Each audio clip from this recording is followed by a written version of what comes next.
Hmm.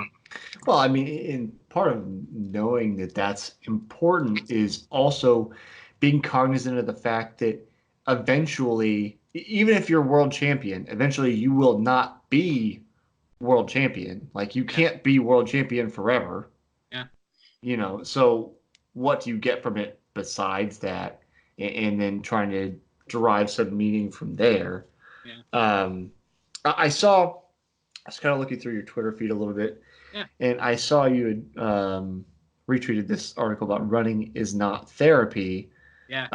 And we kind of touched a little bit about like I think about running as meditation sometimes, and being cognitively helpful for various reasons. Kind of allowing your mind to wander sometimes, and other times to focus. Um, I assume that you probably agree with the thesis of this article. So, why is running not therapy?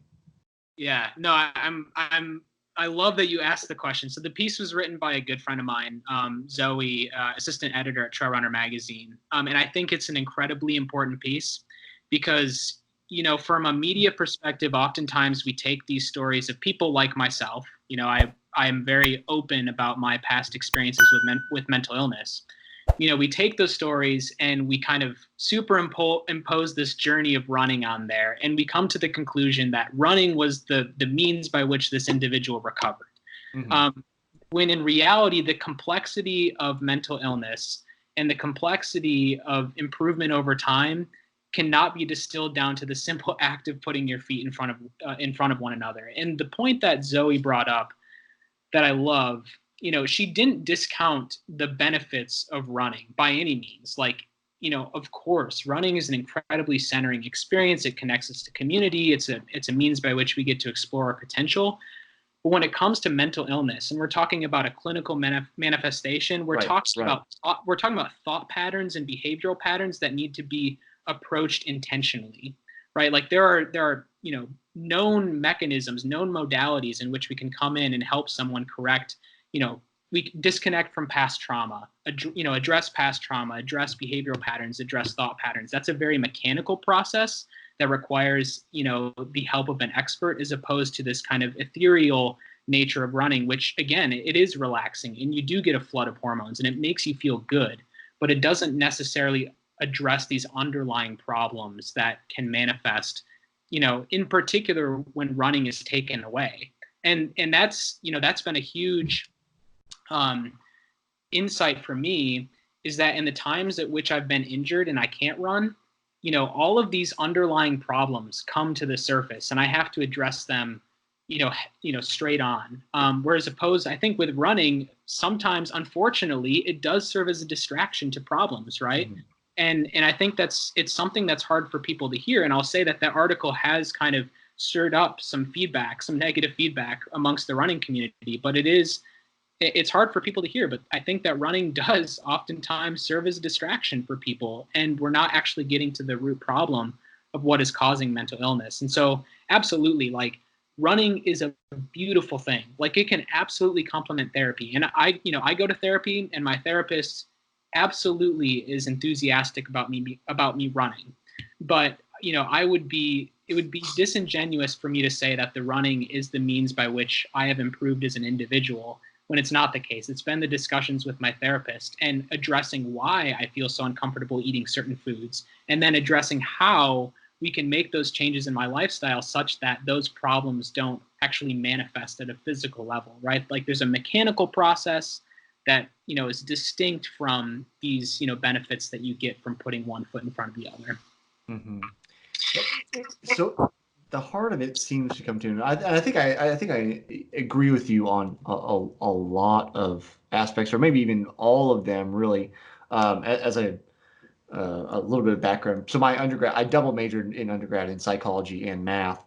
Cool. This very weird dichotomy, um, but it, it I think about the distinction here between clinically diagnosable mental illness, which was important that you said that, Yeah. versus like I just feel sad today, which is a normal part of the human experience Right. in terms of saying is it therapy. But I think to me, it seemed like as I read through the article and kind of looked at the comments and the kind of the counter arguments against, what she had said, Mhm.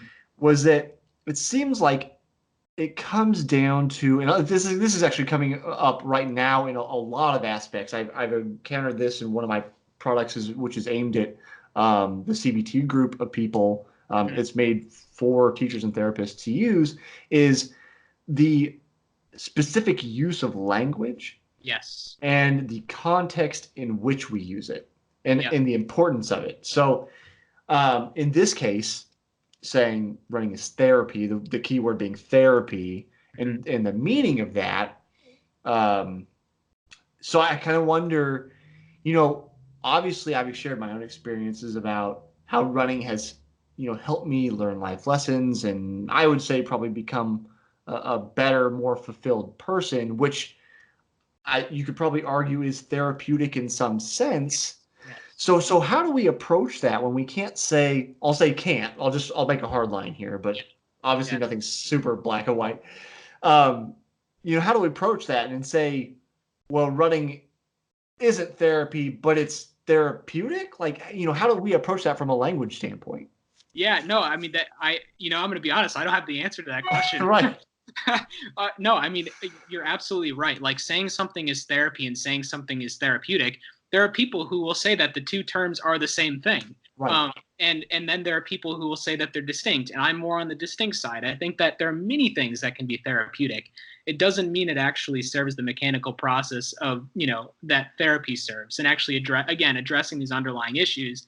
But you're right. I mean, running, at least in my life, has created this kind of emotional framework that is much more sustainable, right? Like it's this completely distinct emotional framework that I can grasp onto in my life and I can leverage, in various parts of my life. But the reality is I've got issues.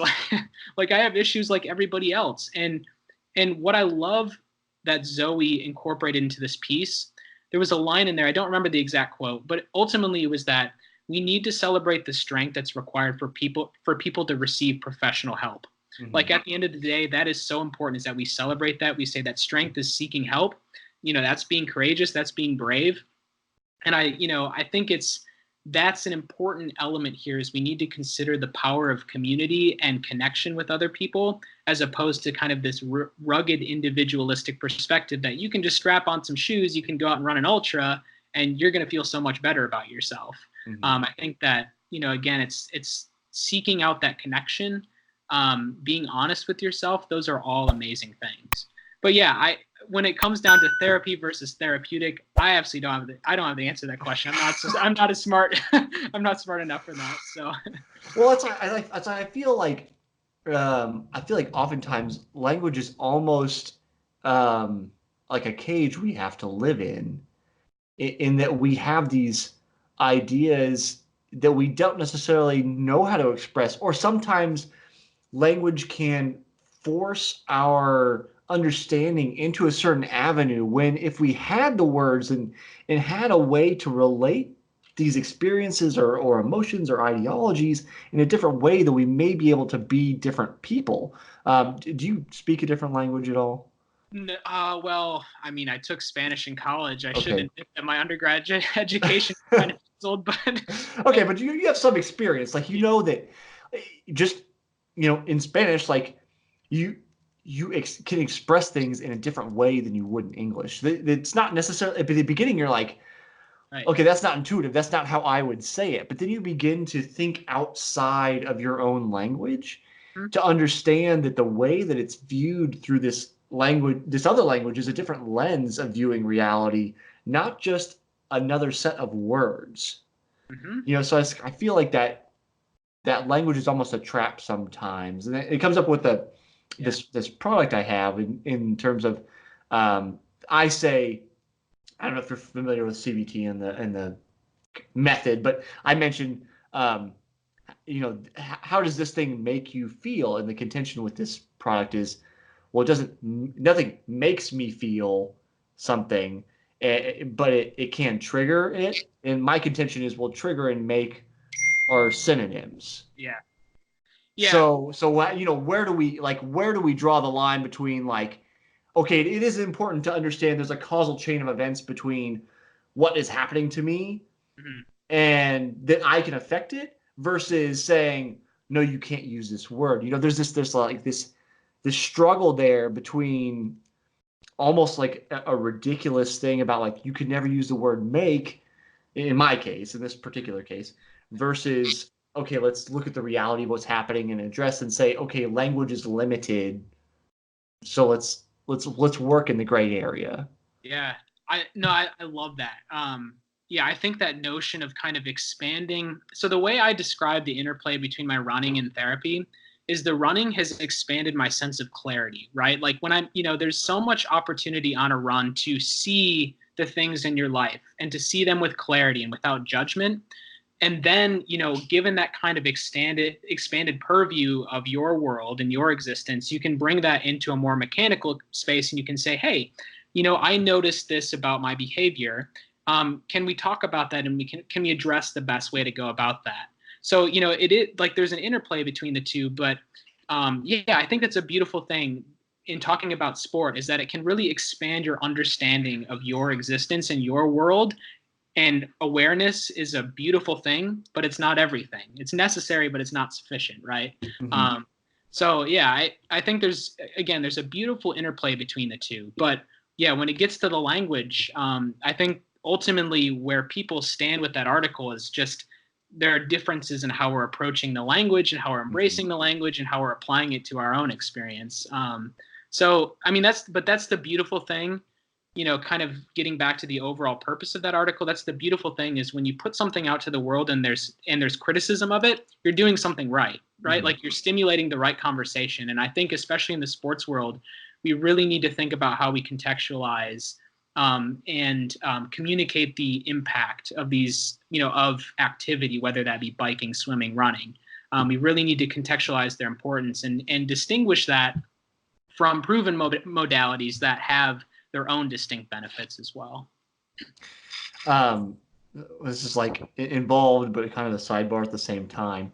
You made me think about like I kind of remember almost distinct points in time, growing up, getting older, having different experiences, and running or competing throughout all this time, but just these almost points in time where I realize I have a greater awareness of how the world works or how culture works, or at least my perception of Yeah. how the world works or how culture works.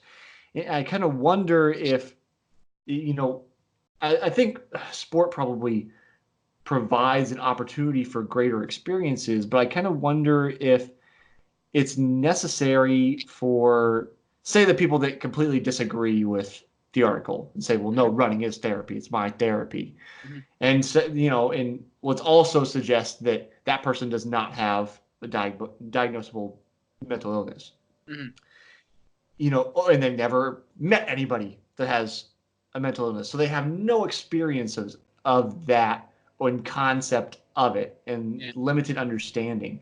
I kind of wonder if it's necessary to have that experience for many people, and that experience is the way that we begin to empathize and think about things in a greater sense than simply, you know, this is my modality, this is how I understand the world, this is therefore what everything must be. And that almost like empathy is the key to like reasonable understanding instead of this is what I think, therefore this is how things are. Yeah. Not I really a mean, we're question, all, but yeah, I mean, yeah, I'll kind of, I'll add to that, I mean, we're all subject to our own biases, right? And our own experiences. And I think, to the person who says that running is my therapy, like, I think that's an amazing response too. Ultimately, if you feel better because you run, I'm more of kind of an output versus mechanism person, right? Like if you feel better when you run and you feel like running is your therapy, that's perfect. And that's a perfect perspective.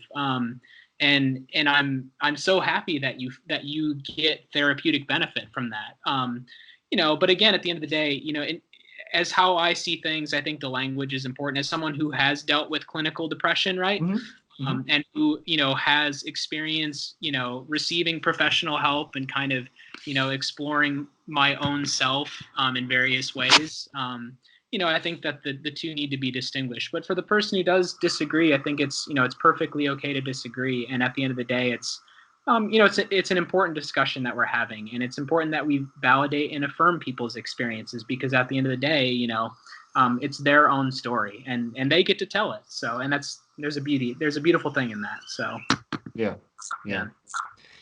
So we're starting to run a little short on time for our recording here. So I have to make kind of a hard pull back towards the end of our conversation. Unfortunately, we've kind of gone down a rabbit hole.